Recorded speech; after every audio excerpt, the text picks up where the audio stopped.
Hello and welcome to Nana's Crafty Home. My name is Tanya. Today's tutorial is going to show you how to make the Granny Spike Stitch. This is a variation on the simple Granny Stitch that many of us are already familiar with just a simple variation giving it a unique look. This is the fourth tutorial in my Autumn Rhapsody Blanket Crochet Along series. So if you would like to find out more about that blanket, you can head over to my blog via the link in the description below. I will also have links there for all the other tutorials if you missed them. So for today's tutorial, I am using 3 different yarns and 3 different colors. And I pulled these from my stash. So they don't match yarn brands. The first one that I started with is this silver pewter color, and I believe that this is the Soft Secret line in Yarn Bee, and then it's a gray color. I'm not sure exactly what color that is, but I believe that's the yarn that comes from. Then for my second color, I used this cream, and this is Lion Brand Heartland in Acadia, and that is one of my favorite yarns to use. And then for my third color, I used some Caron Simply Soft that I had in my stash, and this is Pumpkin. I'm also going to be using a Clover crochet hook, size H, 5.0 millimeter crochet hook, one of my favorite hooks. So let's go ahead and get started. This stitch is worked in multiples of 4, so for this sample I'm going to go ahead and chain 32. 1, 2, 3. With 32 chains on my hook, I'm going to work 2 double crochets in the 4th chain from the hook. So skipping over to that 4th chain, working 2 double crochets. And those skipped chains from the beginning are going to count as my first stitch. I'm going to chain 1, skip the next 3 stitches, so 1, 2, 3, and work 3 double crochets in the next stitch.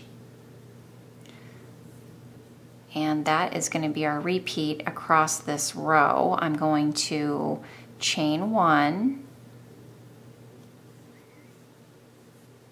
skip 3 chains, and work a 3 double crochet cluster in the next chain. And I'm going to repeat that through the end of the row.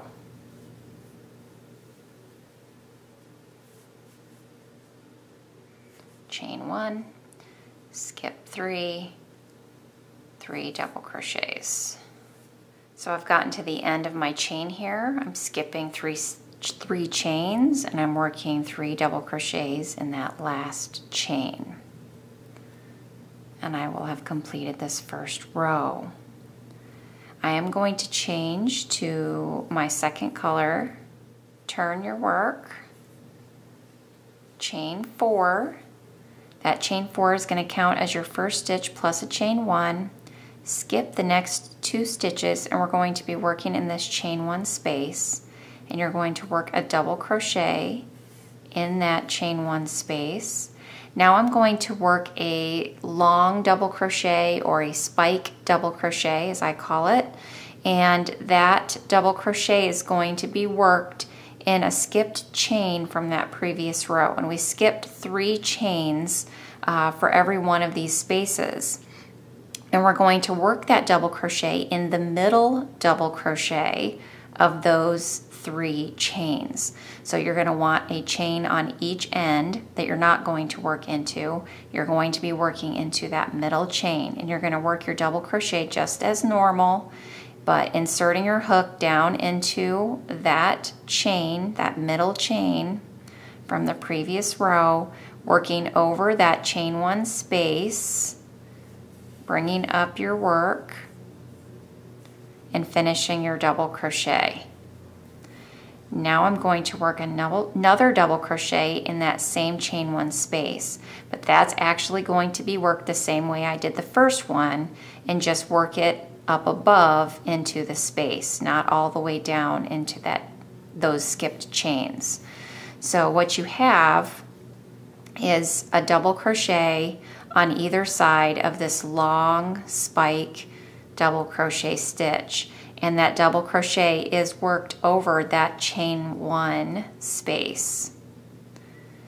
Now you're going to chain 1, skip over that 3 double crochet cluster there, and work a double crochet in the next chain 1 space. Work another double crochet spike into that middle skipped chain from the previous row, bringing up your loop, and then working a double crochet in that same chain 1 space. Chain 1, skip over that 3 double crochet cluster, double crochet in the next chain 1 space, double crochet spike into the middle chain from that previous row, that skipped chain.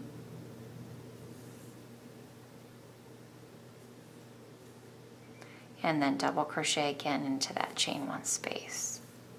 And you're going to repeat that until we get to the last 3 stitches here. So you can see how that's taking shape and what a unique look that gives your stitches there.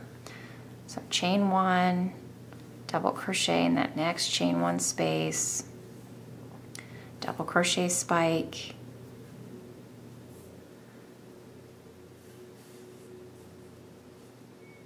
double crochet in that chain 1 space. So continue on to the last 3 stitches with that same sequence. So I'm at my last 3 stitches. I'm going to chain 1, skip the next 2 stitches, and double crochet in the last stitch, which is the top of that chain 3 from the previous row. I'm going to go ahead and switch to my 3rd color for row 3. So I'm going to bring in my 3rd color, turn my work, and chain 3. Now I'm working into that first chain 1 space here, and I want to work a spike stitch into that stitch directly below. And so that cluster below are these 3 stitches here. There were 2 double crochets and those chain 3 turning chain there at the beginning. I double crocheted, remember, at the top of that chain 3 at the end of the last row. So I want to come down and work into that very next stitch, my spike stitch. So you're going to come down to that stitch,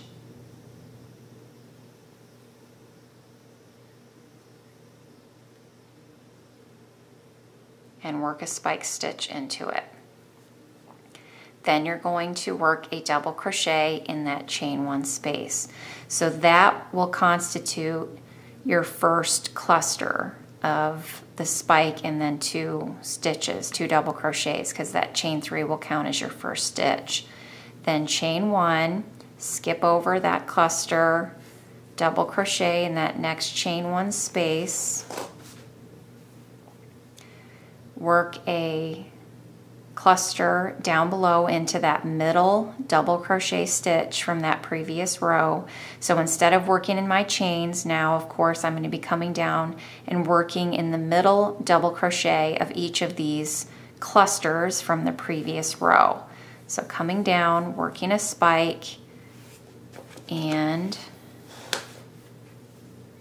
working another double crochet in that same chain 1 space. So you can see how pretty that is. It really gives it a unique appearance. I really enjoy working this stitch. So that's it for this row. You're going to be continuing that same sequence of chaining 1, working a double crochet in the next chain 1 space, coming down, working a long double crochet spike stitch into the top of that middle double crochet from the previous row, and then work a double crochet in that chain 1 space. Chain 1, skip over that cluster, double crochet in the next chain 1 space, come down, work your spike stitch,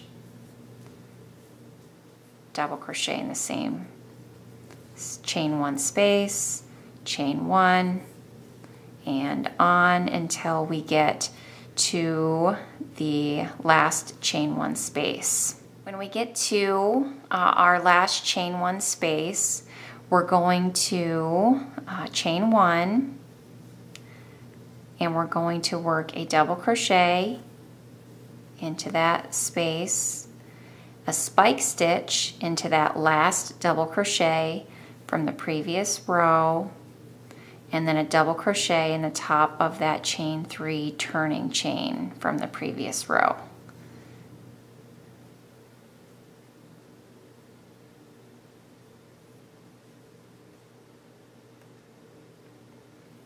And it's going to want to be a little wonky, so pull it up and work a double crochet into that chain 3, top of that chain 3. And it's as simple as that. You'll continue repeating rows 2 and 3 to your desired size. When you get to the end of your project, you may want to close in these gaps. Like let's say you're wanting to make a blanket. Of course, you could just work your border to close in those gaps. But if you were working another kind of project and you wanted to do one final row to close in that gap, you would simply turn your work, chain 3, double crochet into those first 2 stitches, come down, work your spike stitch just like you have been normally, but only 1 stitch into that chain 1 space. Then you would work a double crochet in each of those double crochet stitches, work a spike stitch in that middle,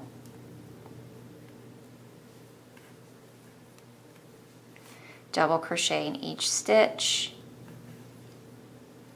And of course you could do this in any color to finish out your pattern. I just wanted to show you how to finish off a project without having those holes at the top of your work in those chain 1 spaces. So you can see here that by working those double crochets across this row, coming down and placing 1 double crochet spike into each of those chain 1 spaces, you're maintaining your stitch count, yet you're also closing in those holes or those gaps that were left with that last row. So that's a great way to professionally end a project when working with this stitch. So that's all there is to it. I hope you've enjoyed this tutorial today. Thanks so much for being here with me. Remember to subscribe to my YouTube channel so that you never miss a new video. Also follow me on social media. You can find me on Facebook, Instagram, Pinterest, and Twitter. Remember to add hashtag Nana's Crafty Home if you share any of my work or my designs. I really appreciate it, and I love to see your projects. Have a great day, everyone. I will see you soon. Take care. Bye-bye.